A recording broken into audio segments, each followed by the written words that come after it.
turn your Bibles to Genesis chapter 28. We live in a strange time. I don't know if you've noticed that. We live in a strange time. There have never been more ways to communicate and stay in touch with people, and yet never have more people felt isolated and lonely. We can visit with someone from another country at the click of a mouse, while we sit in isolation, never having interpersonal contact with anyone in our home. Of course, these years of the coronavirus have only amplified these feelings of isolation. Everyone here, I'm sure at one time or another in your life, has experienced the pangs of loneliness. A time when you were in a new setting, a new community, a new job, a new church, or a time when you were facing a new situation. Death, or the end of a relationship, or a time when perhaps, even though you were surrounded by people, somehow you felt invisible and unnoticed. Well, in our story, Jacob is now experiencing this pang of loneliness. Jacob and his mother, Rebekah, have appeared to have made a mess of things. But like the plaque that hangs in our homes that says, "Bless this mess," the Lord in his grace often blesses our messes.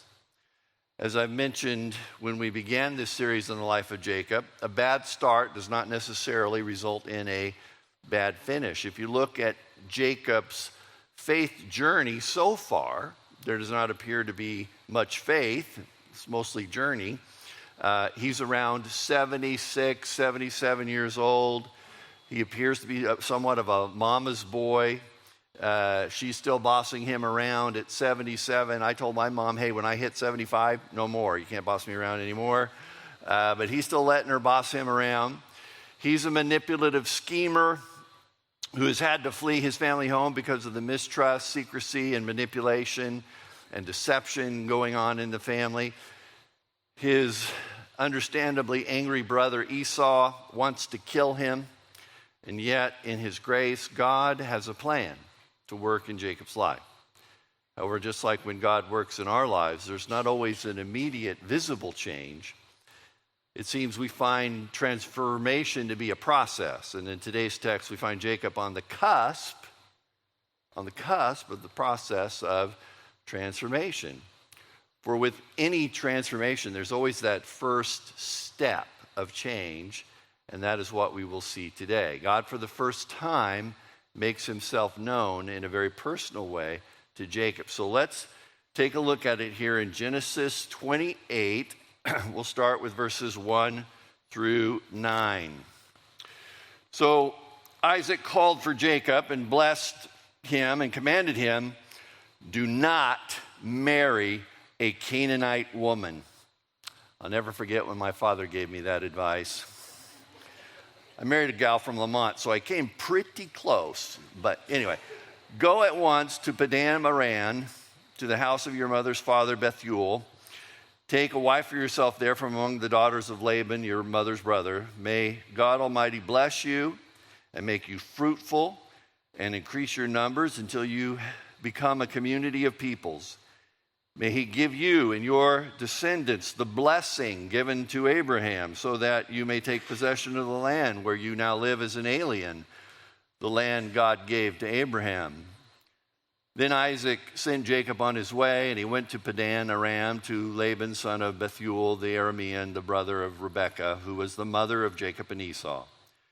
Now Esau learned that Isaac had blessed Jacob and sent him to Padan Aram to take a wife from there, and that when he blessed him, he commanded him, "Do not marry a Canaanite woman."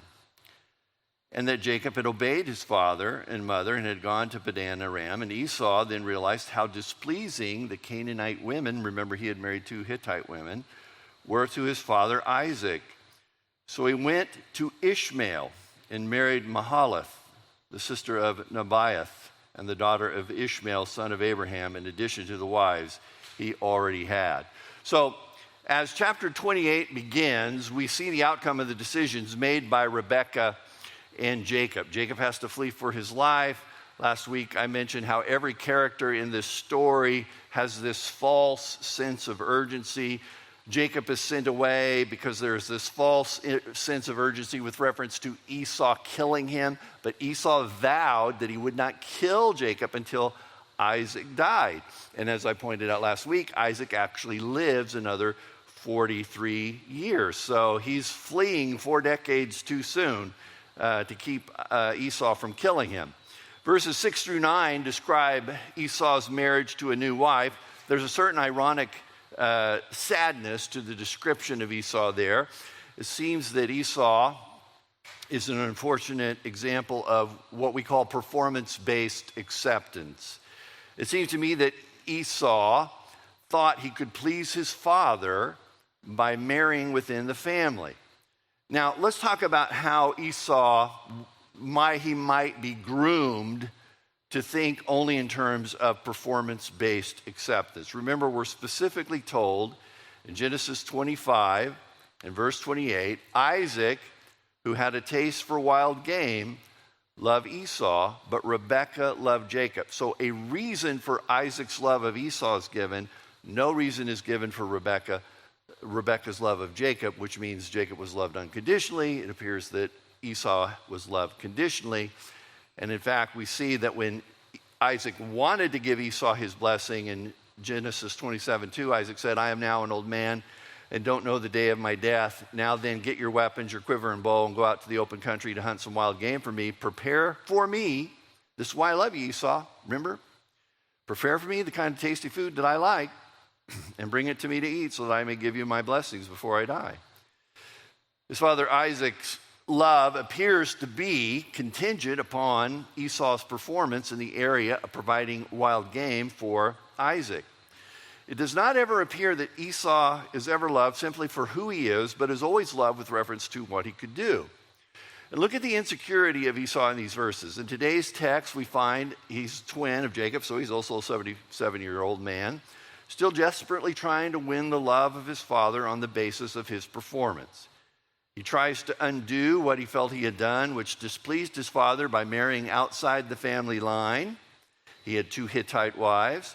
But he's also so spiritually obtuse that the family line he chooses to marry into is the family line of Ishmael, the other son of Abraham, who was also rejected. In other words, the unchosen son of Isaac decides to marry a wife from the unchosen lineage of Ishmael in the misguided hope of pleasing his father, because now he has married within the family. All right, let's take a look at the rest of the chapter here, verses 10 through 22. Jacob left Beersheba and set out for Haran. When he reached a certain place, he stopped for the night because the sun had set. Taking one of the stones there, he put it under his head and lay down to sleep. He had a dream in which he saw a stairway resting on the earth with its top reaching to heaven, and the angels of God were ascending and descending on it. There above it stood the Lord. And he said, I am the Lord, the God of your father Abraham and the God of Isaac. I will give you and your descendants the land on which you are lying. Your descendants will be like the dust of the earth, and you will spread out to the west and to the east, to the north and to the south. All peoples on earth will be blessed through you and your offspring. I am with you and will watch over you wherever you go, and I will bring you back to this land. I will not leave you until I have done everything I have promised you. When Jacob awoke from his sleep, he thought, surely the Lord is in this place, and I was not aware of it. He was afraid and said, how awesome is this place? This is none other than the house of God. This is the gate of heaven. Early the next morning, Jacob took the stone he had placed under his head and set it up as a pillar and poured oil on top of it. He called that place Bethel, which means house of God, though the city used to be called Luz. Then Jacob made a vow, saying, if God will be with me and will watch over me on this journey I am taking and will give me food to eat and clothes to wear so that I return safely to my father's house, then the Lord will be my God. And this stone that I have set up as a pillar will be God's house, and all that you give me, I will give you a tenth. All right, so there is the rest of the chapter. Jacob is 2 days into a 450 to 500 mile journey. He's traveled approximately 70 miles. He approaches this city that at the time was known as Luz. At night overtakes him. He decides to sleep under the stars, and during his sleep, he has a vision of a stairway or a ladder. In Hebrew, it could be either one, reaching from heaven to earth with angels ascending and descending upon this ladder or staircase.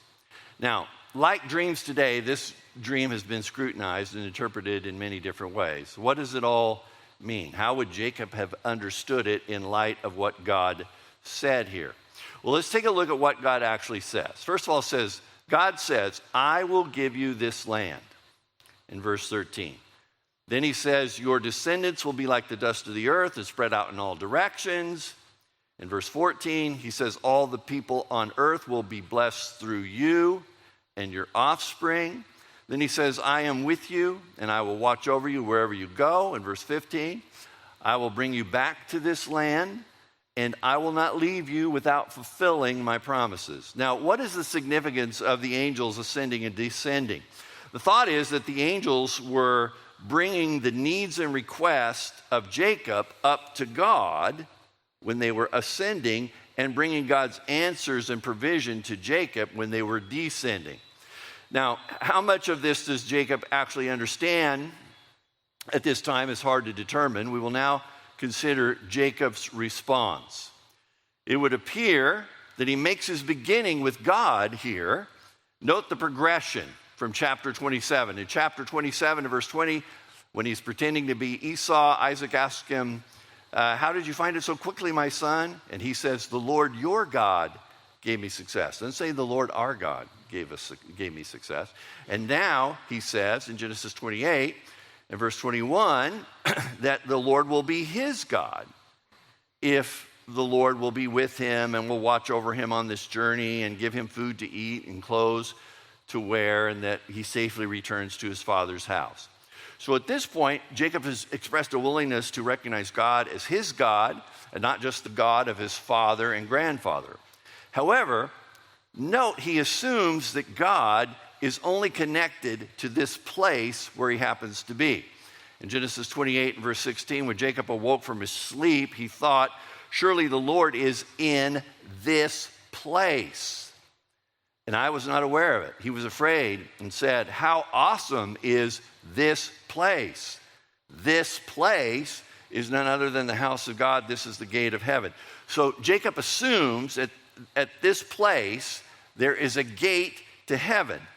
And he worships in response to what he has seen and heard. In verse 18, early in the next morning, Jacob took the stone and placed under his head and set it up as a pillar and poured oil on top of it. He called the place Bethel, though the city used to be called Luz. So the pillar was to serve as a memorial. It marked the place that he would later return to and build an altar and worship God.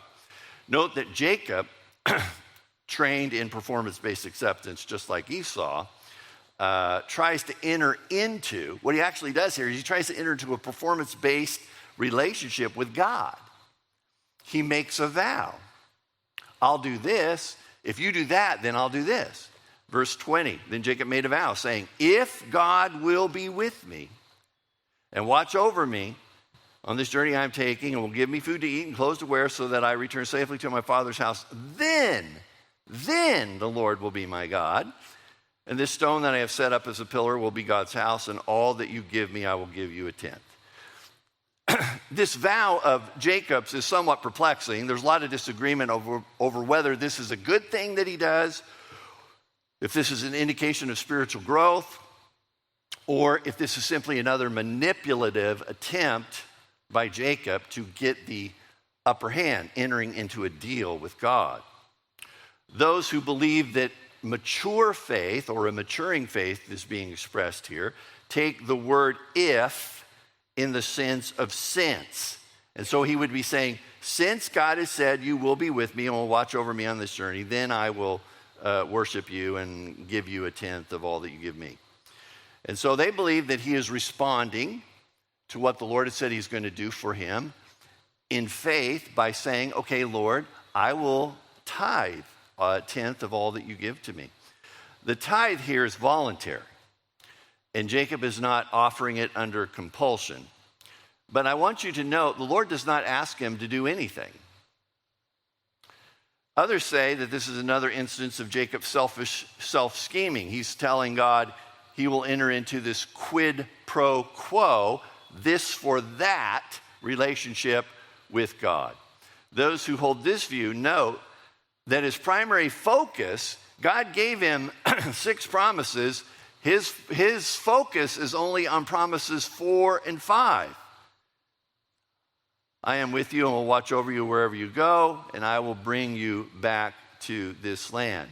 As remember, Jacob said in verse 20, if God will be with me and watch over me on this journey and give me food to eat and clothes to wear and safely return to my father's house, those are the only 2 promises that he acknowledges.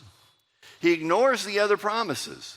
Note, he specifically ignores the promise that he's going to be a blessing to others. And so some think that Jacob's vow seems very similar to his trade with Esau. If you sell me your birthright, then I'll give you this stew. In this view, Jacob's response shows that he does not yet understand what God is all about. He doesn't understand God's grace. God's promises to Jacob are actually unconditional. And Jacob responds to these unconditional promises of God by making a conditional promise. And we've all done that in one way or another. It's hard to tell for sure whether Jacob is saying, look, if you deliver on your promise, then I'll serve you and deliver on mine, or whether he's saying, since you are going to be with me and provide for me, I'll respond by making you my God. I suspect the former is true rather than the latter. I still think Jacob is being manipulative, that he's being a schemer. His faith has not matured very far at all. He's just starting. Remember, he's just on the cusp of beginning his spiritual journey. So, in my opinion, Jacob's faith here is sincere, but still immature, still self-centered, which is why his inclination is to head into a performance-based relationship with God. Nevertheless, God graciously keeps working with Jacob. Despite this misunderstanding, there will be a lot of rough edges to shave off of Jacob over the next 20 years. God uses Jacob's experiences with Laban and Esau to begin to file down his self-will and self-reliance. His response here may be immature, it may be inadequate, but at least it's a start. God was in no hurry to shape Jacob into the kind of man he needed him to be. Jacob will eventually learn the secret to spiritual growth and spiritual maturity is not trying, but trusting. Now, if I'm being honest, I must say that I have recognized in my own faith journey how gracious God has been to take me where I am spiritually at the moment and continue to work with me and continue to work through me in spite of my inadequate faith and all too often self-centered response to him. All right, let's talk about some applications. First application is this: crisis precedes change. For most of us, crisis has to take place before we will seriously consider making a change in our lives. Because unfortunately, we don't really think about the need for change in our lives until we are at a point of crisis. This is what happens with substance abusers and other kinds of things. They have to reach the point of crisis before they will begin to consider seriously the idea that they need to change. Now, a crisis is most often brought into our lives by our own messed up choices and reactions to our circumstances. God allows us to experience a crisis because it is only at the point of crisis where we first recognize, you know what? I got a problem that exceeds my abilities. You see, often our biggest problem is that we are unaware of what our problem actually is, and consequently, we aren't looking to God to address a need that we don't even know we have.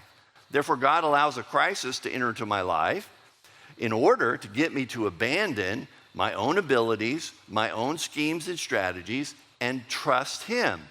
My beginning with God starts only when I reach an end of myself. How many of you only pray to God when you're facing a troubling situation after everything you've already tried hasn't worked? It's that kind of thing. My beginning with God starts when I reach an end of myself. And sometimes it takes a crisis to drive me to get to the end of myself. Here we see in this chapter that Jacob has reached a beginning with God. How did he get there? He's on the first leg of a long journey. He has to pass through dangerous foreign territories. Up to this point, as someone has noted, Jacob's greatest adventure had been trying out a new recipe in the family kitchen. But now he has to travel 500 miles to try to find his family relatives. In the present moment, he's feeling guilty about his past. He's feeling anxious about his future. His sense of self-sufficiency is momentarily, and believe me, only momentarily, disabled. There is no one with him or around him to trick or to scheme, to try to take advantage of. He is on his own. Jacob, perhaps for the first time, is facing a problem he can't handle. He needs someone to guide him. He needs someone to reassure him. One way or another, God has to bring each of us to that point before he really breaks through in our lives. You don't come to a beginning with God until you come to some end of yourself. You won't learn there are greater resources than you can imagine until you have learned you have greater needs than you know. When all of his dreams appear to be vanishing, God gives him this dream of reassurance. Sometimes it takes the collapse of our dreams to discover his dream for us. Second application, the nearness of God. Now, rest assured, Jacob didn't discover God because God was at this place. God simply revealed himself to Jacob at this place. However, Jacob misconstrues this, he misunderstands this, and believes that God is actually at this place. Surely the Lord is at this place, and I was not aware of it.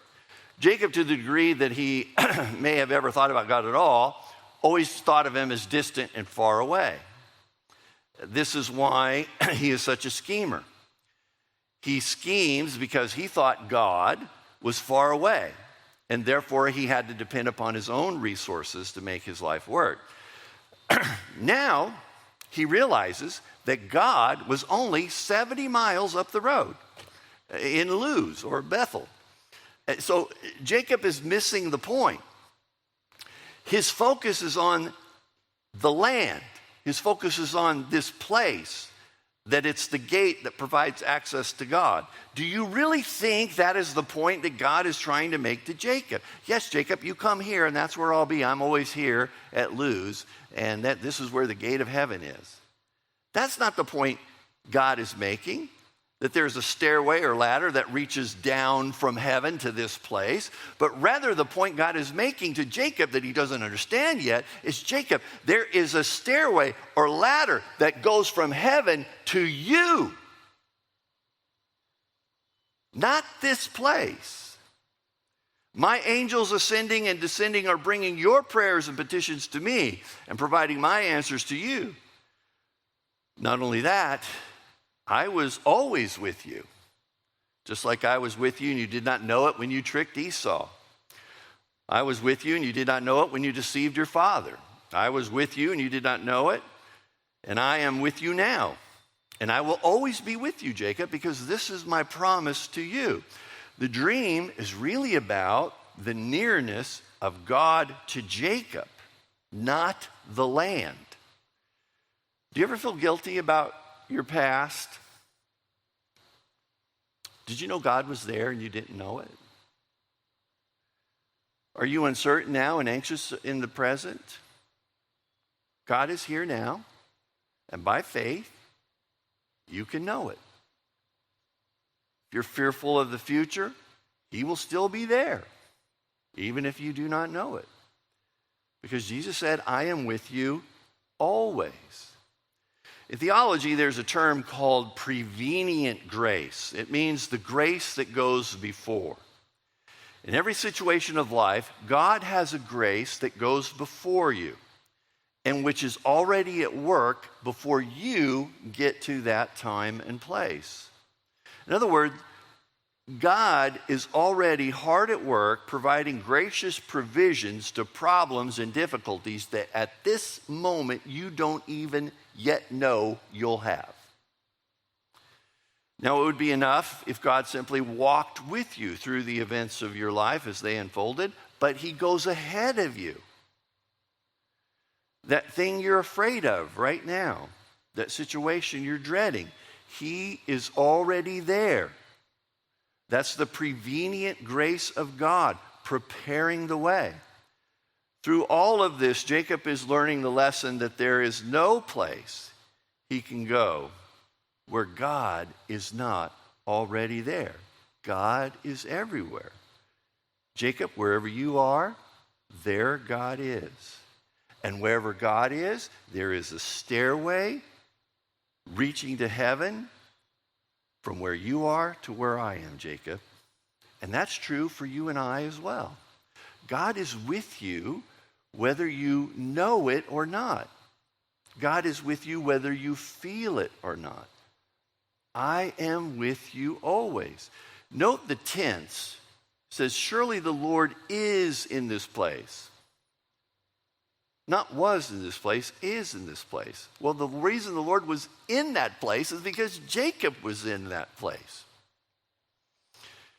And so Jacob has just learned that God is always with his people, whether they know it or not. And I think that God is teaching another lesson at the same time, which is a difficult lesson for us to learn, and that is God works while we rest.